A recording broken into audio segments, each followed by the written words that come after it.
IISS. I've actually been asked about that from time to time. We have two notable guests to mark the occasion. One, Joby Warwick, who has just published a fascinating book on the rise of ISIS. He's a journalist from the Washington Post who joined the national staff in 1996. He has covered national security, intelligence in the Middle East, and currently writes about the environment, where he won a Pulitzer Prize some years ago, I believe. His previous best-selling book, The Triple Agent, which I'll ask him about shortly, I think helped inspire this book. That indicates how closely I read it, because it's not in the, I think it's in the introduction or the acknowledgments. Second, we have Nellie Lahoud, who's an associate professor at the Department of Social Sciences at West Point, and a senior associate at the Combating Terrorism Center at West Point.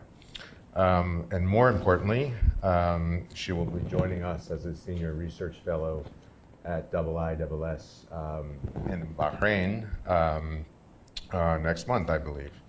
And I'm told to warn you, her views in no way reflect anything about the military or the Army.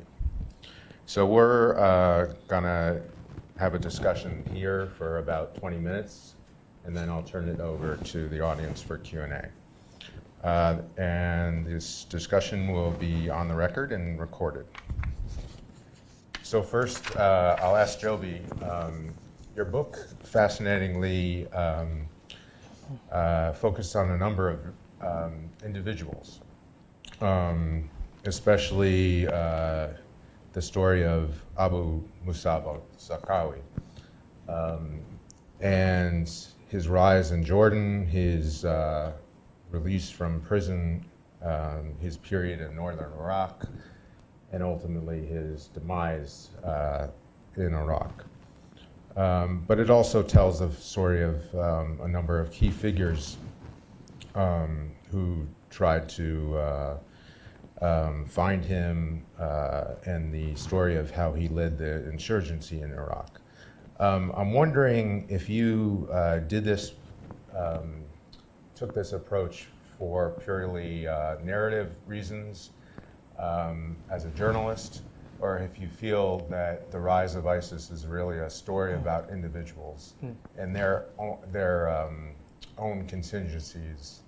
In other words, could ISIS been prevented if Zarqawi was still in a Jordanian prison, or if the U.S. held on to Baghdadi, for example, when he was initially arrested?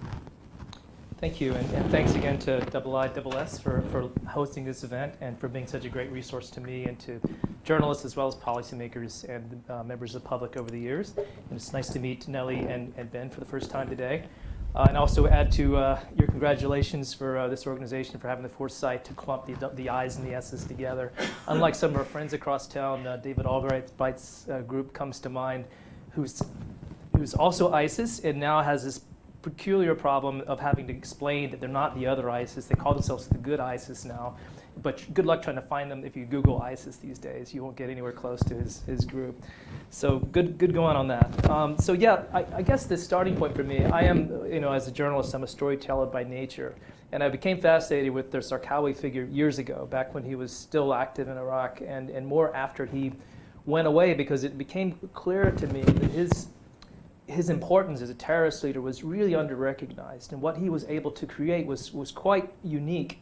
And he moved into a space in Iraq where al-Qaeda wasn't operating. He built an organization as an outsider that became a huge problem for us in trying to pacify the country. And he did it very deliberately, even though in many ways he's probably the most least suited or least qualified person to lead a terrorist movement. Here's a guy that never finished high school. He was a street hoodlum. He'd been arrested for petty crimes as a kid. Went off to fight Jihad, didn't do particularly well at it, missed his chance to fight the Russians because he got there too late. But then he through a series of circumstances, innovates some really unique ideas, some ways to wage jihad that Al-Qaeda rejected as being too brutal, too harsh. But he had such a powerful following, such a interesting core group that he formed around himself, that he became this really powerful and very strategic force in Iraq that arrayed against us. So there was an important story, I think, that needed to be told and broken down and understood. And it becomes so much more important in the ISIS context, because I argue in the book that without Zarqawi, there is no ISIS, because he was the innovator of most of the things that we see with ISIS today. Everything from sort of this focus on building the caliphate now. This is not an Al-Qaeda idea. It's not completely an original idea, but it's something that he decided in Iraq had to be done immediately as a short-term proposition, focusing not on the far enemy or even so much on the near enemy as much as building a caliphate as a field of dreams, declare it and it will happen. And his successors did that more overtly than Zarqawi did, but he was talking about that as early as 2005, 2006. Also, importantly, he was the innovator of this idea of, through sheer brutality, achieving your objectives. He didn't care about his own popularity. He didn't want to be liked by other Muslims, like I think bin Laden and Al-Qaeda wanted to be. He wanted to be feared and respected, and he wanted just to make things happen by shaking things up. He innovated the idea of parading young men in orange jumpsuits before a camera and cutting their heads off, doing that really the first time in 2004 with an American hostage, Nick Berg. So I think it's a really important story, and one that we really need to understand now if we want to understand ISIS. The other thing that's important to me is the fact that I argue that Zarqawi, as we know him, would not have existed without a series of really incredible missteps by a number of outside individuals and parties, including our own government, and we go into some detail about that. Perhaps we'll talk about it as the morning goes on. And I just wanted to try to help general readers, and not just people who are in our world of being saturated with this, but help them to understand all these points that most of us are very familiar with, but how it all came together in an extraordinary way with some extraordinary outside assistance to create, first of all, Zarqawi, this monster that was formed in 2004 essentially, and then the movement that followed him, which is known as ISIS today. Nellie, usually social sciences don't like to focus on individuals. What is in your mind? What were the main circumstances that led to the rise of ISIS, from ideological reaction to the U.S. invasion, opponents to the Takfiri authoritarian regimes? First, thank you for inviting me to be part of this event and to be meeting Joby. And I'm also looking forward to be joining IISS soon.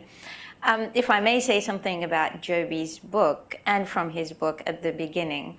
One of the things that Joby tells us about his book is this bombing that was carried out initially by al-Zarqawi's group early on, that they tried to target an adult cinema, and the would-be bomber was too engrossed with the film that he was watching that he forgot about the mission that he was supposed to carry out, and it damaged nobody but his actual, he lost his legs in the process. So Joby's book did something similar, somewhat similar to me, because I started reading it while I was on the train to work, and on that day there were some mechanical difficulties on the train, and apparently we needed to change trains, and everybody left the train except me. I was too engrossed in Joby's book that I couldn't hear any of the announcement until one of the train conductors just stood over me and said, you really need to leave the train. Can I use that as a blurb, by the way? By all means. So I found myself really, really enjoying many of these stories and aspects that I hadn't read elsewhere. And I do want to commend Joby on taking us back to the early period of IS, or the group that calls itself the Islamic State. So, because since June 2014, when it was proclaimed to be the caliphate, we've had so many books that flooded the market, and so many of them seem to begin with Abu Bakr al-Baghdadi. And I think personalities do matter. And I think what we have found through Zarqawi is actually a different brand of jihadism. I think for a very long time we had been accustomed to the jihadism that was dominated by the Al-Qaeda's leadership, by the personalities of bin Laden and Ayman al-Zawahiri, perhaps by the personalities of the, shall we say, bourgeois jihadis. Those people who actually chose it as a result of idealism. You know, they were the, probably Marx would call them the dangerous dreamers.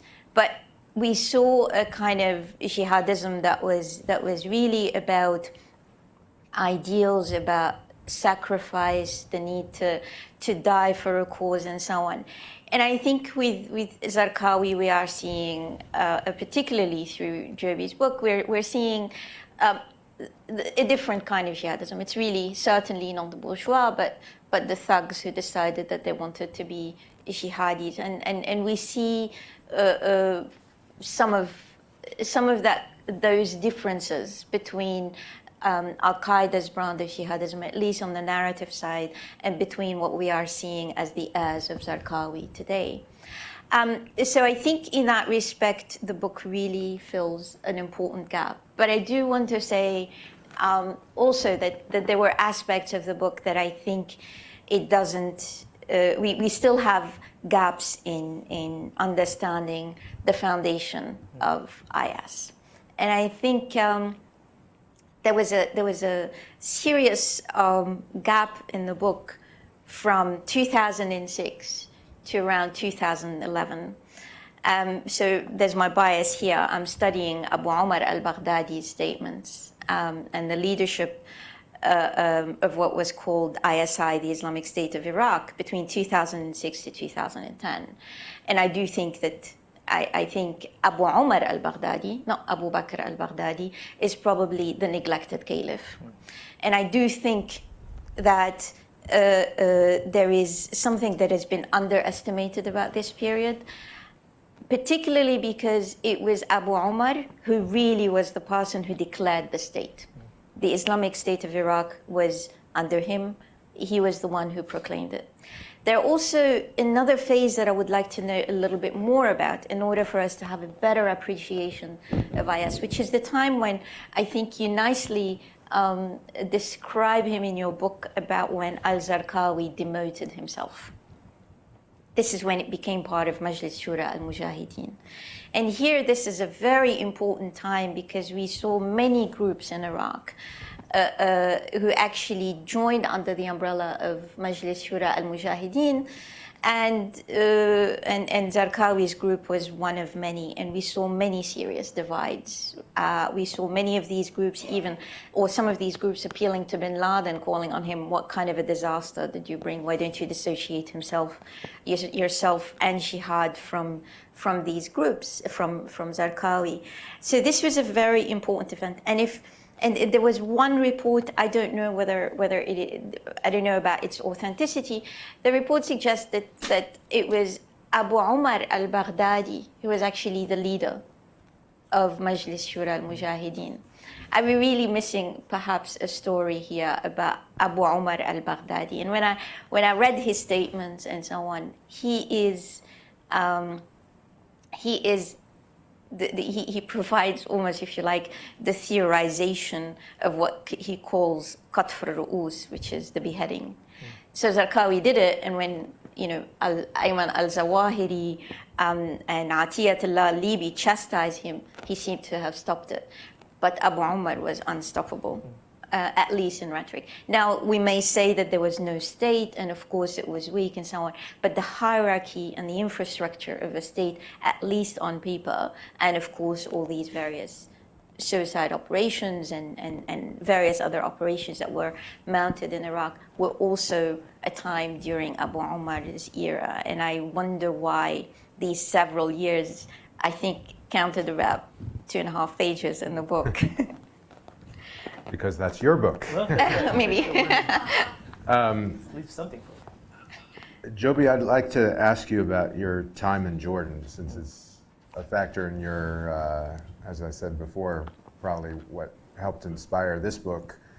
It's clear that you went to remote places outside of Amman, including prisons and Jihadi facilities. I'm wondering if you could talk a little bit about the Jihadi in general, the people that you met from the Jihadi, the Jordanian intelligence directorate, their role in the Jordan's security establishment, and how they've contributed positively or negatively to the rise of ISIS and this story in general. Yeah. Well, I think that Jordan and the Jihadi are really essential characters in the story for various obvious reasons. Some, of course, Zarqawi was a Jordanian. He's a product of a Sunni tribal society. And at the same time, his as I understand him, his real influences as jihadi was outside the country. He was not part of the Jordanian Salafist movement per se. Didn't come out of the Muslim Brotherhood.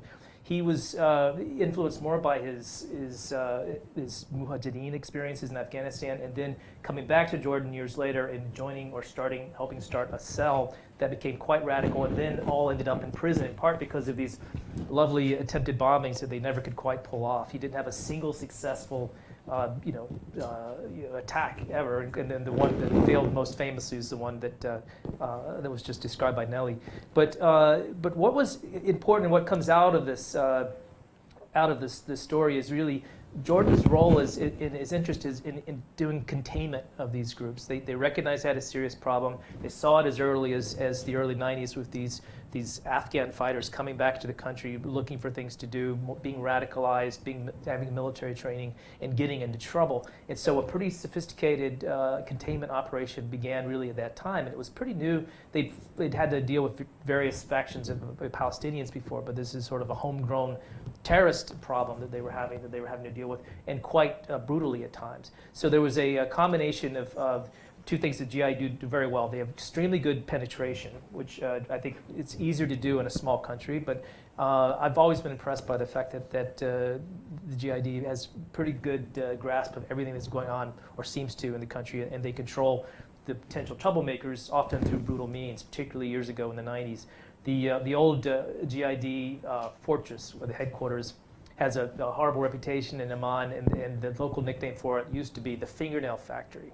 So they've become a little bit more, it's a little less rough around the edges, I think, more recently. But they do what they need to do, including keeping people in prison for quite a long period of time if they feel there's a threat. The sort of ideological partner to Zarqawi in his prison days was a guy named Makdizi, who was a sort of a Kuwaiti-born Palestinian who was had sort of the philosophy that started this movement in prison. And after he was released, Zarqawi and all his cellmates were essentially released in a general amnesty in 1999, which happened after the death of King Hussein. But the Jordanians saw Makdizi as a threat, and they kept him essentially in prison for the rest of the, until just till a few months ago, and would let him out whenever he was putting out messages that they supported, criticizing Zarqawi, for example. But they've been very good and very effective at controlling some of these groups. They have a bigger problem now because it's not just the Jordanian population they're dealing with, but huge numbers of outsiders, particularly Syrians, and not just in refugee camps, but in all the major cities and smaller ones as well. And that's and then you also have the problem of having ISIS literally on two sides of the border in Iraq and Syria. So their problem is amplified in the last couple of years.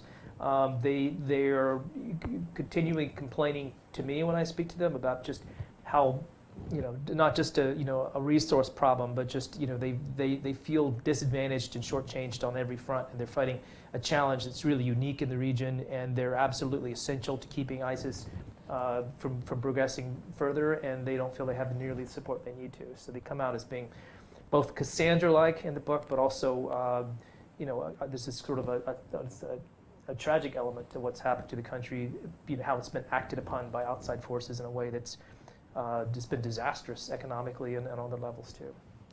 From your time in Jordan, do you pick up any blowback from among the population about the treatment of prisoners, or does it affect the radicalization demeanor need? Well, one mistake that was made, and I think the Jordanians would acknowledge this, was back in the 90s, they kept the jihadists together, and this became sort of a tactical decision because you had an overcrowded prison population, and these hardcore guys were infecting, the regulars, the other sort of ordinary criminals.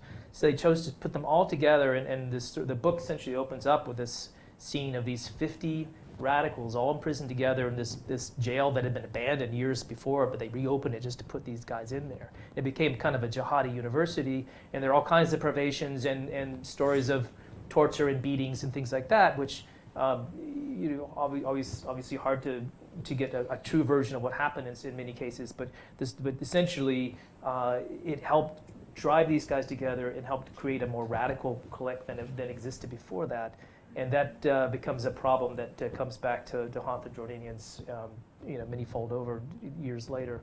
I think now there's much more emphasis as part of the Jihadi's efforts today. They're very good at not just penetration, but good human intelligence. And I've talked to ordinary, officers, I guess equivalent of almost more FBI than CIA, as we think of them, dealing with families of young men who were going into the jihadist camp and just working with parents, working with siblings, and making many, many house visits, a real kind of street level care and attention being paid to the potential problems that were coming up.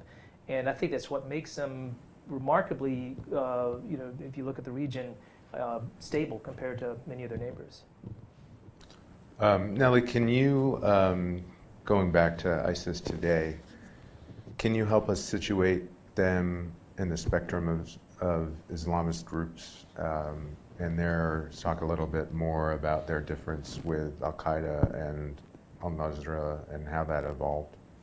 Sure. Joby noted Abu Muhammad al-Maqdisi, who was the one-time mentor of Abu Musab al-Zarqawi. And here, as far as the jihadi landscape, and normally I actually prefer to call them jihadis. The Islamists are those that I consider to be groups who use Islam as part of their political agenda, but they're willing to contest elections, form political parties, and so on. They are part of the political process, whereas the jihadis are those who actually reject the legitimacy of the political process altogether. So, but on the jihadi spectrum, I think we encounter the group that came to form ISIS or IS really through the lens of the writings of Abu Muhammad al-Maqdisi. He is the person who, or the ideologue, whose writings provided the foundation of that brand of sectarianism within jihadism. The jihadism of bin Laden and Al-Qaeda before ISIS is actually a jihadism of pragmatism of sorts. So the book, one of his early books that became quite popular amongst his followers is Millat Ibrahim, or The Religion of Abraham. And in it, he really provides the seeds for that kind of sectarianism that Zarqawi were to actually adopt and run with. Now, Abu Muhammad al-Maqdisi has since then said that Zarqawi and others have actually abused his writings, but they didn't really abuse them. You just go back and read his writings and you know that he's the one who reneged on his thoughts, but they didn't actually abuse them. And not to get into too much technicalities about this, but the main difference, and this is a difference that was very clear to bin Laden and Ayman al-Zawahiri when they first met al-Zarqawi back in 1999. They didn't want to have anything to do with him because of differences to do with the concepts or the notions of wala and bara. I don't want to get too technical, but wala, these are the kind of the social contract, if you like, of the jihadis, or in their case, the global contract. Wala is that notion, with whom do you want to associate in terms of believers? And bara is from whom do you want to dissociate? Whereas Al-Qaeda and bin Laden, they wanted to focus and emphasize the value of wala, bringing people together.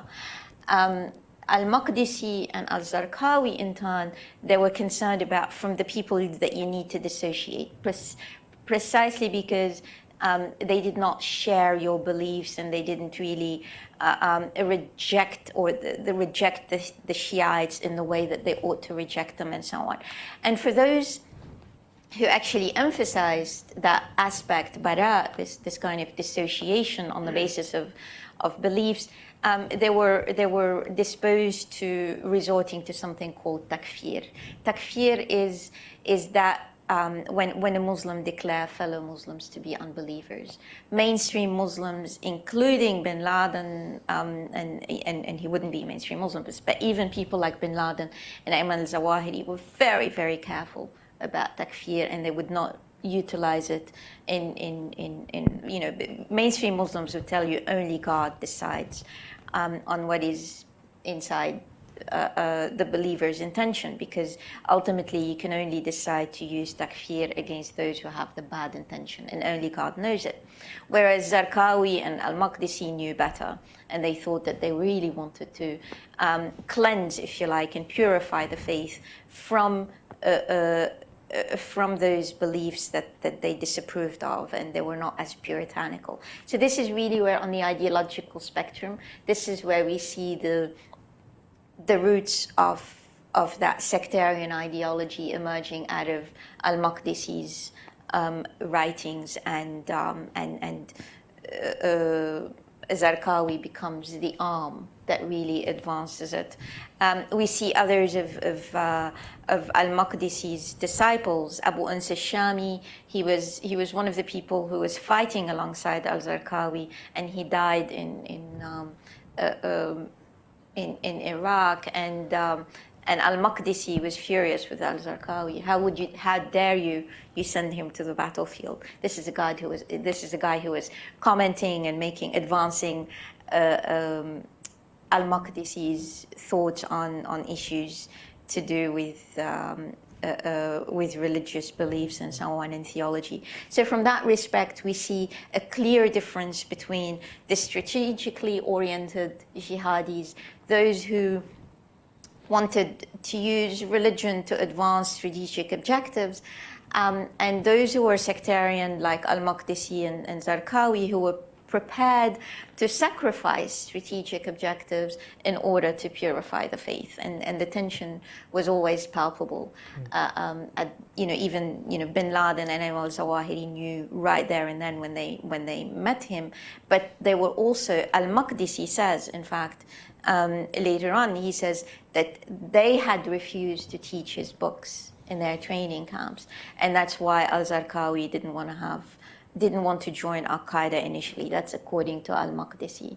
But then later on, everybody, bin Laden and others were more pragmatic later on, and they brought in al-Maqdisi when he became more malleable. And it seems to me that al-Maqdisi's issues were, it's not that the regime only used him, he was also using the regime, but also abusing the jihadis who followed his views, because he was prepared to revisit or say something about his disciples every time he wanted a linear sentence from the Jordanian establishment. And it seems if you look at the trajectory of his times in and out of prison, it's one where he was willing to make concessions, and soon thereafter we see him being released from prison. Do you want to add anything? Yes, absolutely. Okay. Yeah. I'll ask one more question to Joby. You described in depth in the book, I think quite well, about the military advance and the development of these fusion cells under General McChrystal, that were highly mobile, included special forces, together with intelligence analysis and resources, as being the only way, the breakthrough against the fight against the insurgency provoked by al-Qaeda in Iraq. With that in mind, do you see anything that we can learn from ISIS now In other words, is the air war that's been going on for over a year sort of unwinnable without that kind of action on the ground? And certainly 40 special operators in Syria are not enough, but do you see that trend heading in any direction because of McChrystal's success? Or was that sort of apples and oranges? So my view on this, the United States eventually developed a pretty good operational strategy against Zarqawi's movement. It took them 3 years really to get it up and running, and lots of trial and error, lots of really, as McChrystal would say, some real boneheaded mistakes early on. But what eventually brought Zarqawi's movements on its heels were two things. One was Anbar awakening, which happened to coincide with this improved tactics. But the other part was this intelligence / special operations fusion group that ran out of McChrystal's operation at Balat. And what was successful about it was the fact that they moved from doing these bombing at a distance or even large troop operations to high tempo intelligence capture and kill, and then later kill capture with the greater emphasis on killing, going after Al-Qaeda every single night. And I talked to a lot of these guys who are involved in the programs at the time, really tough guys that you'd glad are on our side. But essentially they'd go out, get up, have breakfast for dinner, and they would go out at night and they would hit safe houses 3 or 4 times a night, night after night after night. And as soon as they hit one house, they would collect intelligence and use it immediately to go after a second target. So there was this high tempo, never giving the enemy any time to regroup or regather. And they were incredibly effective at taking out second, third tier commanders and eventually killing Zarqawi himself, all coming out of this operation. A couple of problems of translating that to the current situation. One is, of course, we had full control over Iraq at the time, the sense of control over the airspace, a cooperative government with significant resources, and just essentially the ability to run across the country, do whatever we wanted to do. But the effect was that relatively small groups did make a big difference ultimately in the defeat of Al-Qaeda in Iraq. And I remember sitting with intelligence folks in 2008 who were convinced at the time that Al-Qaeda in Iraq was finished, that operationally they had been defeated. And that turned out not to be the case. The embers that survived it became what we know as ISIS today. And I think as you see the movement of small groups of special operations professionals into the theater now, I think there's some indication that they would like this. There's a hope to reprise that successful formula using local forces, using Kurds, using Syrian Arabs and others that are friendly to us, but hopefully with advisors and trainers and instructors who can help replicate that successful experiment. Whether they can do that in a country like Syria without full control over airspace and without the kind of intelligence network we had in Iraq is a huge question and remains to be seen. And Nellie is immune from trying to answer that. We'll have, I can't see the clock, but I think ample time for Q&A, so please identify yourselves and keep your questions as short as possible. Gentleman in the front. And the microphone will come to you. I'm Harlan Ullman, and thank you for your discussion. I want to preface my question with a rather cynical observation that if the current condition of the U.S. political process and system of governance were in existence in 1941, we'd be speaking Japanese and German today. My question is this. Since September 11th, 2 administrations have made strategic errors that range from catastrophic to ludicrous. Mr. Bush failed to ask and answer the what next question. The Obama administration draws red lines, spends $500 million training 5 people, and sends 50 special forces. How do you account for that? Is this in our DNA? Are the problems too tough? Or is the political process such that it's just very difficult to make rational strategic choices that ultimately are effective?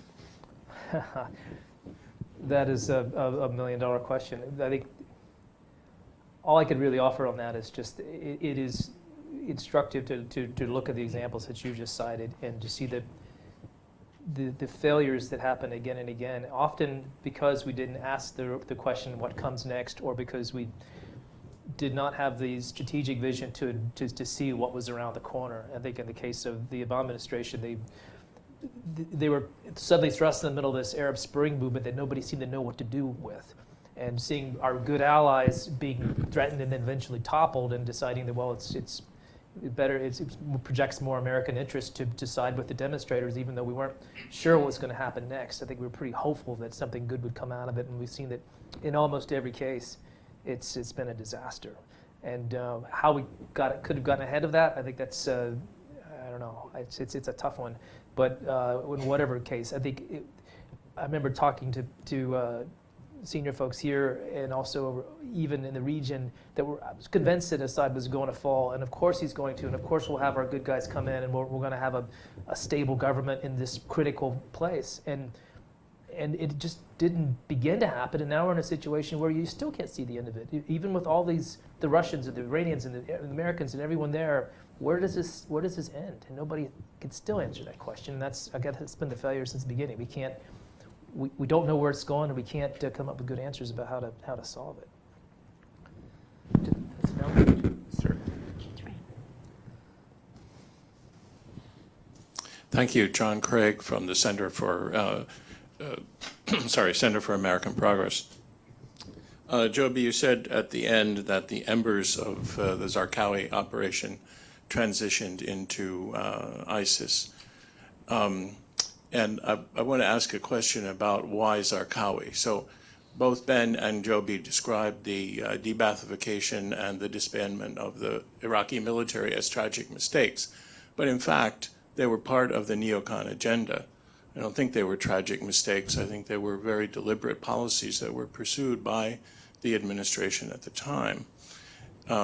So what happened to the Iraqis that were affected by it? Why was Zarqawi, I mean, he's not even an Iraqi, and where were all those de-Baathists and Iraqi military people while Zarqawi was organizing? Why didn't they have a role, and why did we see only Zarqawi and describe Zarqawi as the opposition to the American occupation?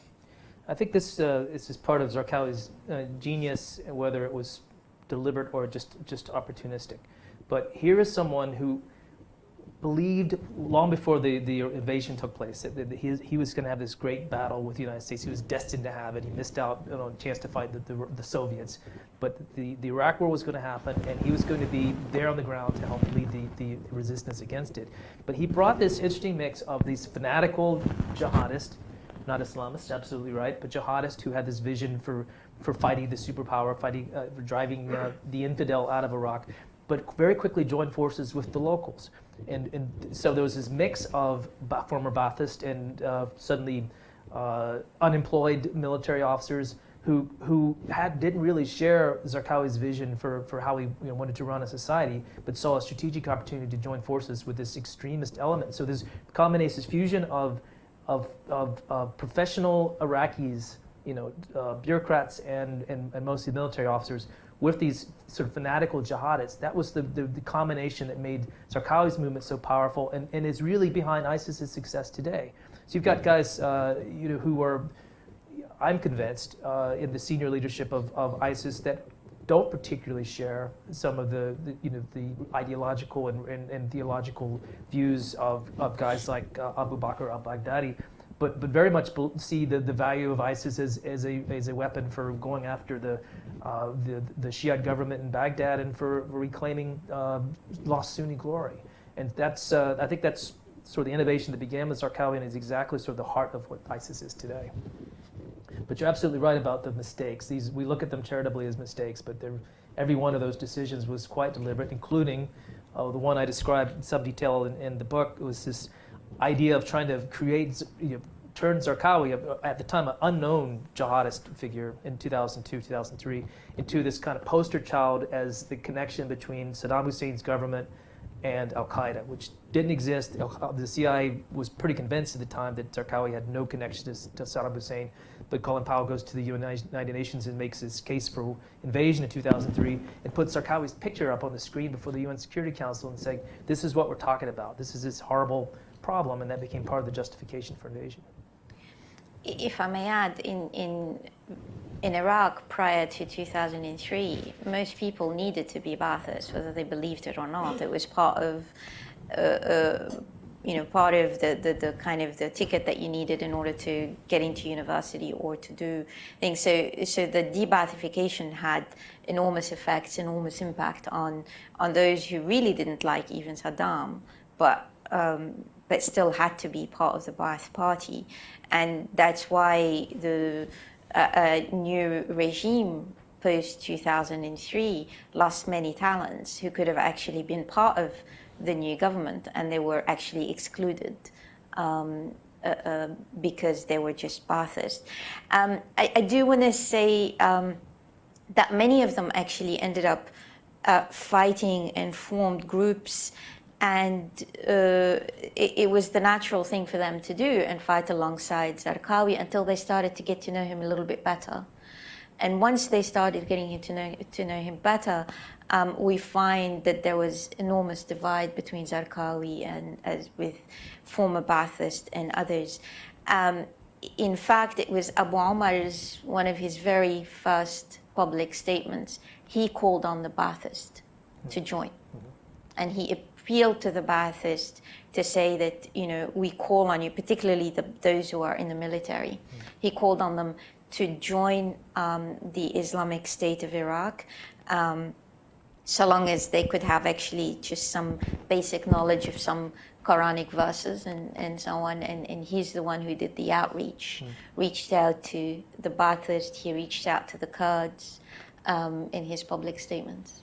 And just to add to that, and it is clear that there's enough early outreach by Zarqawi himself to accomplish some pretty amazing things early on. So his first big attacks in 2003 attributed to him were against the UN compound in Baghdad, against the Jordanian embassy, against some major Shiite facilities, all using improvised bombs made from Iraqi aircraft munitions.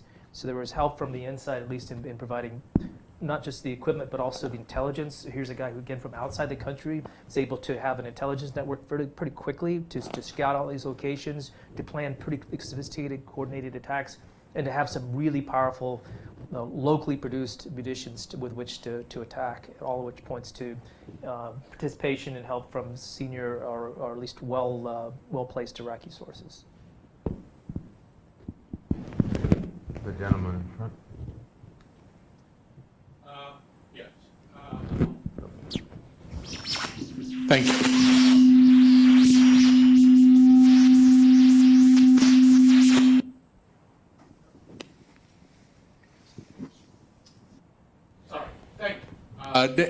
David Isby for Mr. Warwick. In the most recent years, we've seen increasing Islamic State activity in Afghanistan and other areas outside the region. What evidence did you see of the basic ISIL, those people in Syria and Iraq? Are they providing just an example, or is there money, leadership, advisors? Do you see any evidence of a greater link than just being an example?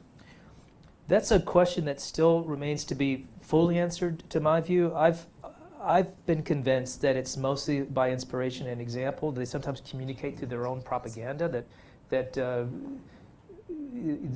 they speak to each other through their own Facebook postings and tweets and things like that, giving encouragement from sort of the central organization to some of these sibling organizations around the region.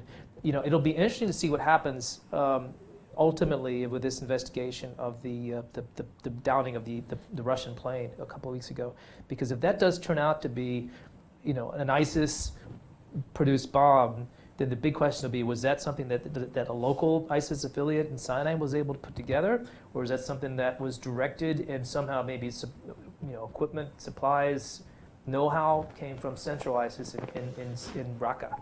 And I don't know the answer to that, but it'll be telling to see the extent to which central ISIS has command and control capabilities that extend to some of these organizations.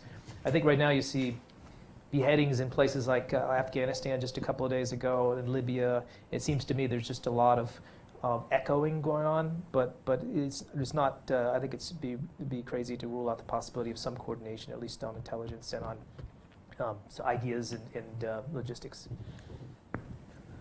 Let's take 3 questions from the back. The gentleman right there. Hi. Ken Meyer, World Ducks. The prevailing opinion amongst Syrians and Iraqis is that the United States is behind the Islamic State. The U.S. Treasury belatedly decided to look into how the Islamic State obtained those hundreds of brand new Toyota pickups that they used in the takeover of northern Iraq. What do you suppose they're going to find? I think they'll. Okay, take a couple. Okay. Yeah. Sorry. In the corner. Sorry. Or you can go first. James Illingworth from the British Embassy. It strikes me that when dealing with an adversary or an enemy, the idea of giving them credibility is always a dangerous thing. And by actually calling them the Islamic State or ISIS, we've done exactly that. Have we passed the point of no return in how they are branded and how that effectively gives an enemy, an adversary like this, the credibility that they desire? I think that's. The far corner.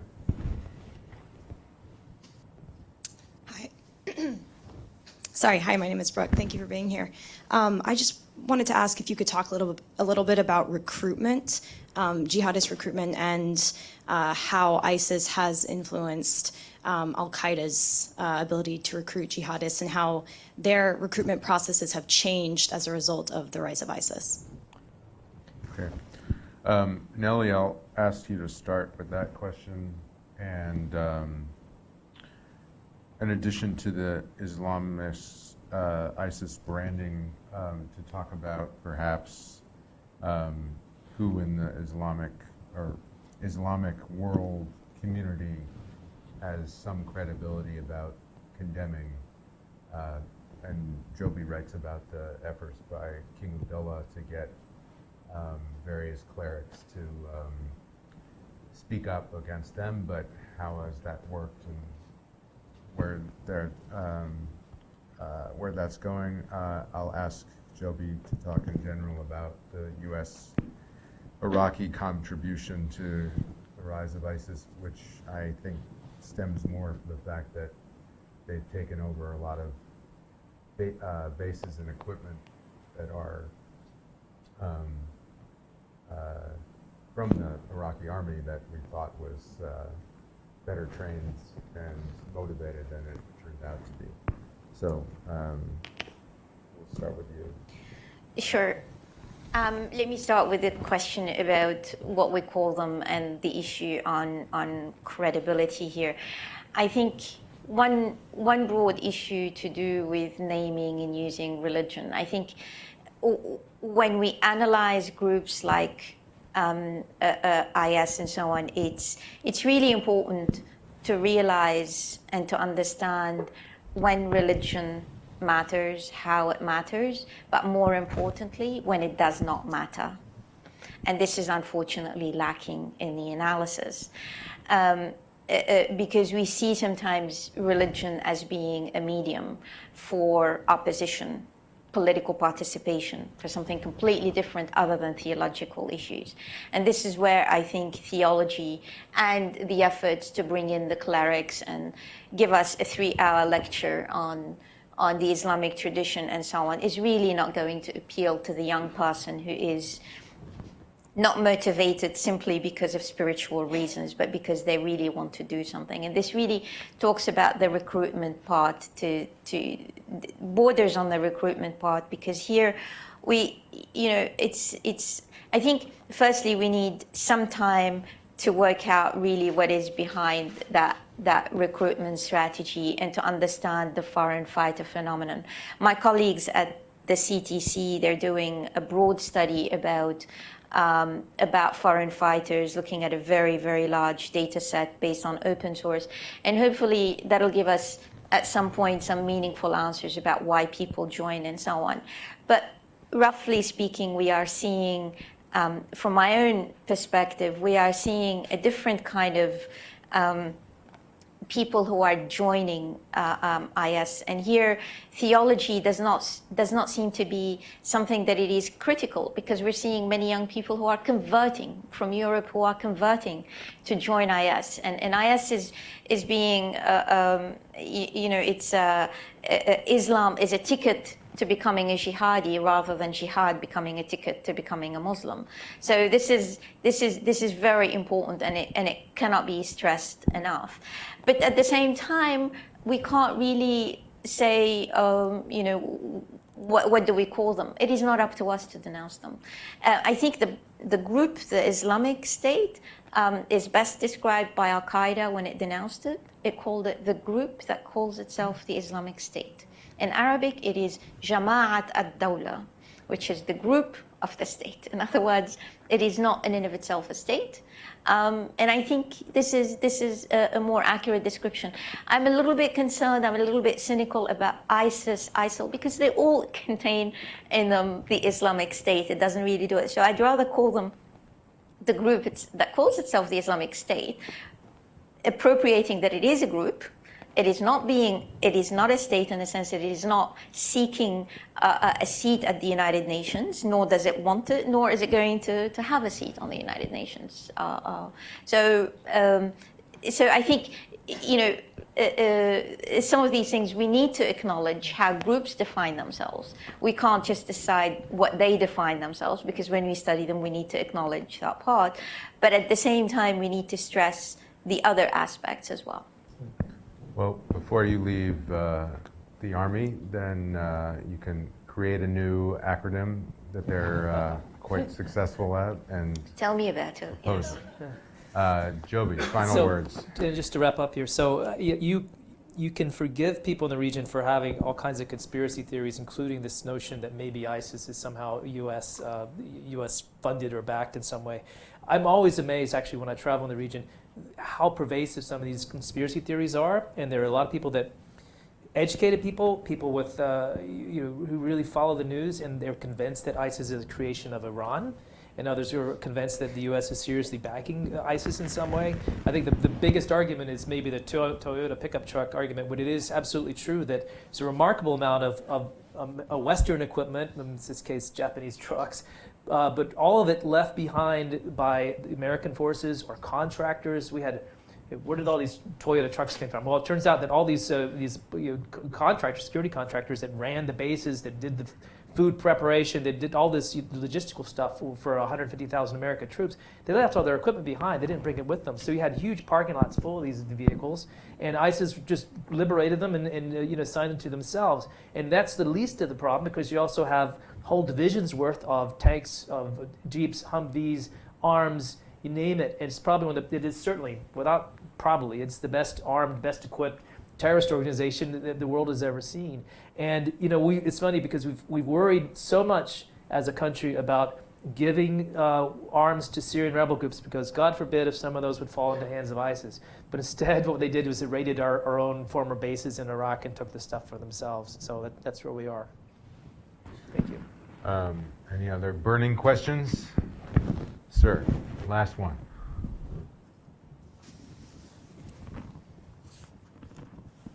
Thank you for this discussion. I am Alex Pimenov, and I'm working for the Voice of America. My question refers to the actors, and specifically to the foreign actors, to these converts who came from the West to join the ISIS. And my question is whether or not you have any information on the possible connections between ISIS and some radical organizations in the West, like maybe some far rightist or other radical organizations. Thank you. I don't know about this. I mean, in terms of, are you trying to suggest that they are infiltrating IS from far right? Because I think ideologically that would be very, very difficult, unless they're trying to penetrate IS. I can't see that there would be any kind of ideological sympathy between far right groups in the West and an IS. It just doesn't. I can't see any sympathies. All right, we'll leave it at that. I think this has been a productive discussion, and 2 closing recommendations. Buy Joby's book, and follow Nellie in various social media that IISS, not ISIS, produces after she joins us next month. Thank you.